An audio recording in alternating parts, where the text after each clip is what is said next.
Hello, I'm Cedric Sims, partner with Evermay Consulting Group and former executive of the Department of Homeland Security. I'm here today with Mr. Sam Gordy, President of the Integrated Systems Group at Leidos, and Mr. Robert Zitz, Senior Vice President and Chief Systems Architect at Leidos. Thank you for joining us again. Thank you. Thanks.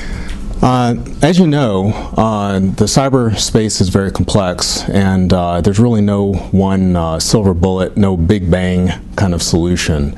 Even the Department of Homeland Security has gone through several iterations with their Einstein program, some different strategic shifts and opportunities, areas where they're trying to take advantage of what they can with what at the time were limited resources. Can you speak to how Leidos has looked at this and maybe even contributed? Well, I think your comment about Big Bang is really important. What cannot happen is have a firm come in with the solution and ignore all the work that's already been done. Instead, what a firm must do is understand that in that systems engineering life cycle, there are times when you will lead, there are times when you will follow, but you must partner. You must always partner. And to understand that the idea is to be more effective and efficient with the existing resources, drive down cost, migrate to a more elegant solution over time, but that means using what we have, getting more out of it, and then having on-ramps for innovation. I think the absolutely critical piece, as Rob said, is maximizing the utility of your system throughout that system engineering life cycle. You will never get to that future end state if it costs you too much to operate in the paradigm that you're in today. So how do you use that advanced technology, bring in those elements as you can in a very agile method in order to migrate your system forward while continuing to maintain the level of security that you need today? Gentlemen, as you know, DHS has been evolving their systems engineering lifecycle and specifically tailoring it for cyber solutions.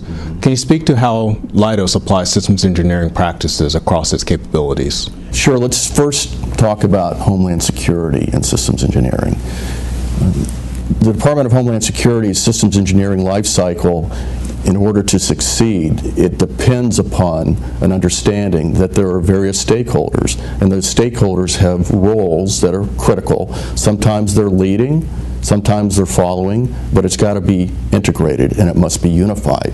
As DHS Cybersecurity evolves its as-is capability to a 2B, the systems engineering and integration activity is going to expect that the developer will work hand in glove with them, understanding concepts, understanding requirements, and then to be able to work together as a team to define requirements, to determine what the design is going to be able to then develop, to be able to operate, to be able to maintain, and then continue as a full life cycle.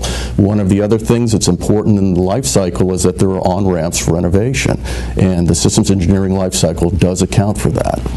Thank you very much for that. So anytime you have a complex system of systems, a rigorous systems engineering lifecycle capability is absolutely critical in order to legitimately bring that complex system of systems forwards. And none is more complex than the cybersecurity architecture that Department of Homeland Security faces today, with the myriad of stakeholders that come into play. If you don't have that rigorous systems engineering lifecycle capability, then you have absolute chaos.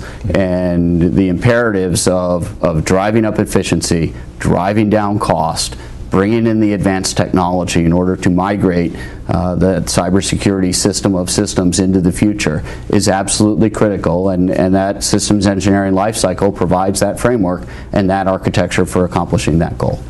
So the architecture is designed to fulfill the mission requirements. What are those mission requirements? Protection. It's about analysis. It's about incident management. And it's about information sharing. And those can't be separate stovepiped architectures. Those are an integrated whole. DHS is now operating that as an integrated whole. And they expect that industry will partner with them in that regard. And just to make it more complex, you have to throw agility in on top of that, because you cannot, in the cybersecurity realm, have a methodical waterfall approach. We'll get back to you in 18 months. It has to be continuously evolving. You have sprints in the matter of weeks in order to keep yourself ahead of the threat. Well, gentlemen, thank you very much. I'm looking forward to some additional dialogue about agile capabilities in the cybersecurity market. Today we've been joined by Mr. Sam Gordy, Group President of the Integrated Systems Group at Leidos, and Mr. Robert Zitz, Chief Systems Architect and Senior Vice President at Leidos. Thank you.